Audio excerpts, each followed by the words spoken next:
Նոր-նորքի թաղապետի պահվածքը ինչպես կբնութագրեք հայոյ ակտներ հնչեցրել եւ հետո արդեն բռունցքներով հարվածել է ակտիվիստին։ Խնդրեմ չեմ ցանկանում անդրադառնալ այդ հարցին, ես գիտեմ, որ այսօր արդեն նոր-նորքի վարչական շրջանի ղեկավարը ներողություն է խնդրել հանրությունից, ինչը ողջունում եմ, այսքանը ասեմ, չեմ ցանկանում անդրադառնալ այլ մանրամասների, քանի որ շատ են։ Դե ինքը արդեն իր արարքի գնահատական տվել է, կարծում եմ, որ անիմաստ եմ կողմից գնահատական տալ։ Օրինակ, ինչու SMS չի ստացել հեռացնելու համար ու շարունակում է պաշտոնավարել։ Նիկոլ Փաշինյանի կներեք,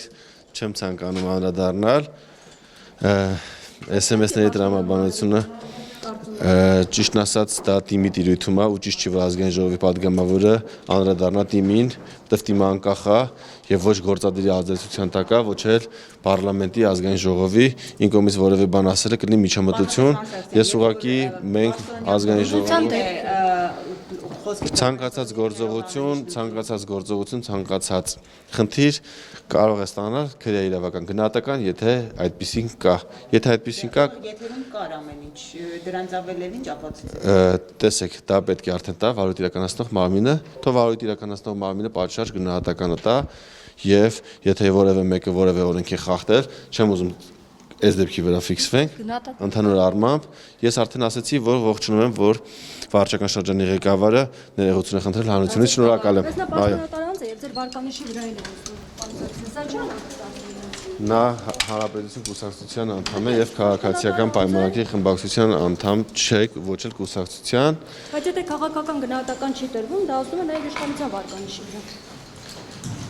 Քաղաքական գնահատական արդեն իսկ տվել է վարչական շրջանի ղեկավարը։ Չէ, եթե պաշտոնից չի հեռացվում, այսինքն Ես ազգային ժողովի падգամավոր եմ, քաղաքացիական պայմանագրի կուսակցության անդամ եմ։ Ես որևէ կապ չունեմ որևէ թիմի հետ, դա կլինի Երևան քաղաքը կամ Գյումրին կամ մեկ այլ տեղական ինքնակառավարման մարմին։ Թիմերը ձևավորվում են տեղական ինքնակառավարման մարմինների մասին օրենքով եւ ընտրական օրենսգրքի հիման վրա անցկացվում են ընտրություններ, համայնքում գրանցված քաղաքացիները ընտրում են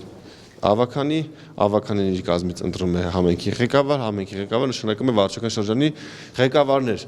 որոնք իմ լիազորությունների շրջանակում չեն որևէ մասով գնահատական տալ կամ որևէ բան ասել եւ ես մեկ անգամ ասում եմ, որ ողջունում եմ, որ վարչական շրջանի ղեկավարը ներողություն է խնդրել հանրությունից, քանի որ իրականում այդ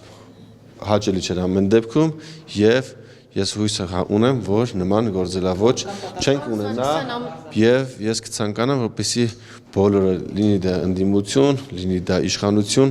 լինի դա արտախորհրդարանական ընդդիմություն, տվյալ դեպքում հետանձինք, բոլորս միավորվենք եւ աշխատենք իշավ մեր պետության եւ իշավ մեր քաղաքի։ Շնորհակալ եմ։ Սարգսյան, նշում եք, որ թիմերի հետ կապ չունեք, բայց նաեւ նա քաղաքական դաշտից մի փոքր այլ դաշտ էր տարել, նշելով, որ նա ինչ արել է լավ է արել, քանի որ